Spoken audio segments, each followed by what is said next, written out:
In this lesson, we're going to look at an important and often used topic of file paths in plugins.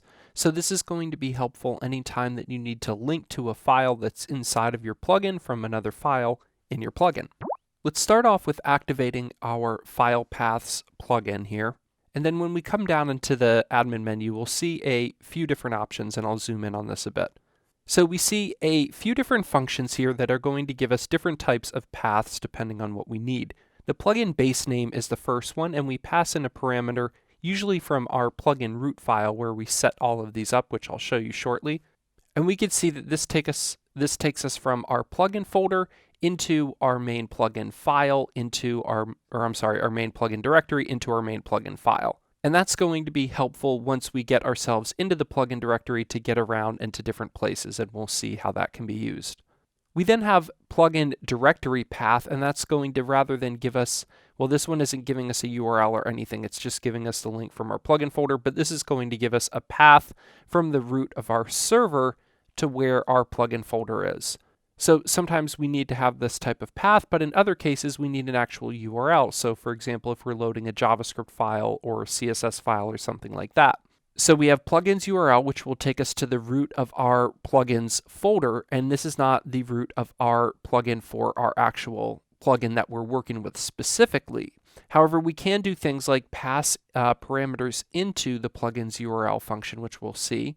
For example, I've specified a path of includes starting from the file, which would be where we're calling this, which is our main root plugin file, and we'll talk again about why that is a common place to set these up. And now you can see we have a full URL to the plugins folder, and then into our actual plugin itself, followed by include. So this could be helpful, and we'll see how we could link to certain files using this method. So plugins URL is going to be one we're using for sure. And then plugins directory URL, which will put us directly into the plugin folder itself. So you can see we have a number of different things depending on what you're going to be needing to get, and sometimes you'll use more of these than others. But it's just a good idea to remember that we do have ways to get to specific files within a plugin folder itself. And we have here an included test, which is important to look at what happens when we try to run these different commands from different areas in a plugin. So let's go ahead and jump into the code and look at this a little bit more.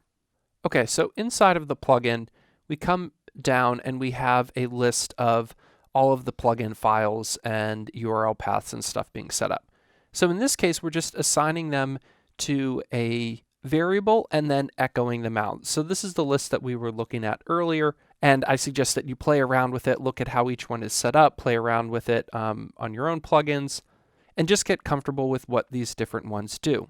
Now, oftentimes we will set these up as a constant in PHP, which we'll look at in upcoming lessons. However, for now, just setting them up as variables gives us a good idea of what can be done.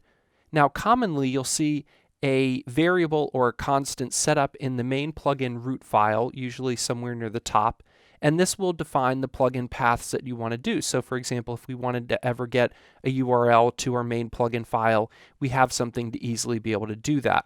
And the reason this is important to set up in our root file is because when we pass in this file parameter, it is going to change based on where we are.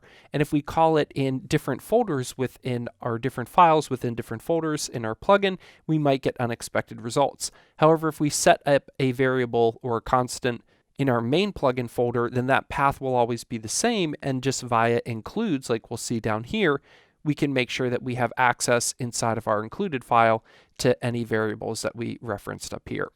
So if we come into this include file, see how we're using file directory path, which will get us to this folder here inside of our plugin, and then we're saying go inside the includes and get us include test. So we've actually seen that already, but this is one of the functions we're looking at specifically now. Now let's come in here and notice that here we're saying run the same function plugins URL and just put a / at the end of it. And we just want to find out what is this going to output if we're inside of the includes folder.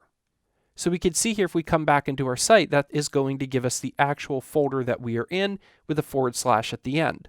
Now if we were to come back and say includes again, you would see that we get includes. Now this shows us that the URL path and these things are going to be affected based on where we call them. So since we're already inside the includes folder and that is known when you pass in this parameter of file, this is going to add another one on it. And this is what I mean by it gets tricky. So rather than setting this up unique or calling it in different places using plugin's URL, you would usually set up a variable or something that would get you to your main plugin root, and then simply use the append method as we have here to get other files. Now there are a number of different ways you could go about getting files, and you'll see different approaches in different plugins that you look at as you explore more. However, at this point, I would suggest that you play around with this setup here, try changing different things, try putting files in different places and running the different commands elsewhere, and try pulling in variables into included files to see the difference between them.